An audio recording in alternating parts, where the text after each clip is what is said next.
بسم الله الرحمن الرحيم. الحمد لله وحده والصلاة والسلام على من لا نبي بعده محمد وعلى آله وأصحابه أجمعين. أما بعد،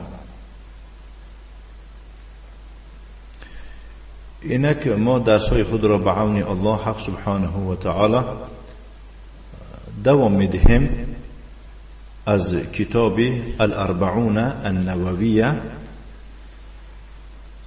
خب، از آن امام نووی.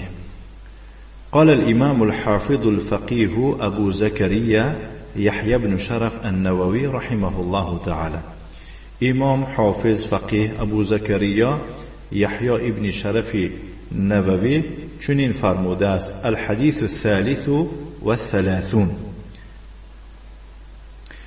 عن ابن عباس رضي الله عنهما أن رسول الله صلى الله عليه وعلى آله وسلم قال: لو يعطى الناس بدعواهم لادعى رجال أموال قوم ودماءهم، لكن البينة على المدعي واليمين على من أنكر. حديث حسن رواه البيهقي وغيره هكذا وبعضه في الصحيحين.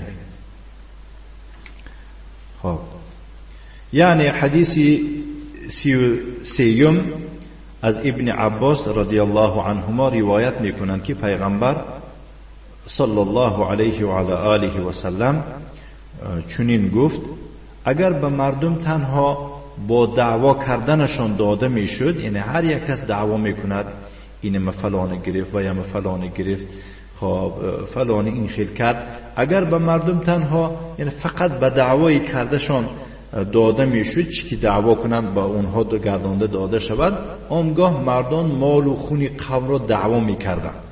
یعنی این است میگوید که فلانه مثال گریم فلان خیشی من کشته، خودش کشته باشدم که باری دیگر ها میکند، یا که فلانه مالهای من گرفت گفته باری هر کس کردن میگیرد.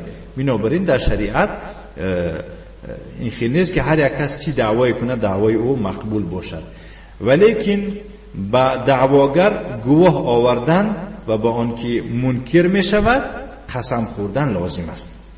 انا کن کسی که دعوا دارد دعواش آن وقت قبول می شود که همون دعواگر یگون گواه بیارد، یگون ورق، یگون کاغذ امضا مونده جانبین شاهدهای زنده پیشنهاد کند، و اون کسی که انکار میکند و منکر میشود از او یعنی که قسم خوردن طلب کرده میشود.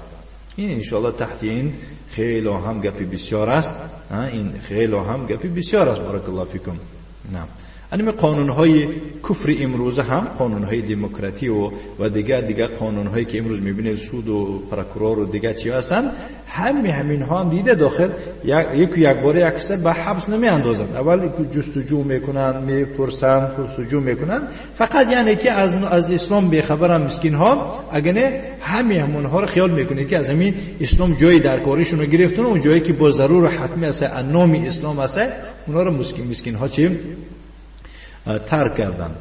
این حدیث حسن است که البیهقی و غیر او آن را همچون یعنی همین طور روایت کردن و بعضی اعضا یعنی که بعضی عضوهای جاهای همین حدیث در صحیحین هم آمده هستند. خلاص حدیث سندش چی می باشد؟ صحیح می باشد، چخیلی که شیخ البانی در کتاب الارواء این حدیث صحیحش گفته است. این بود بارک الله فیکم درس امروزی ما، آنجا که امام نووی رحمه الله تعالی فرمود: الحديث الثالث والثلاثون عن ابن عباس رضي الله عنهما أن رسول الله صلى الله عليه وعلى آله وسلم قال: لو يعطى الناس بدعواهم لادعى رجال أموال قوم ودماءهم، ولكن البينة على المدعي واليمين على من أنكر. حديث حسن رواه البيهقي وغيره هكذا وبعضه في الصحيحين.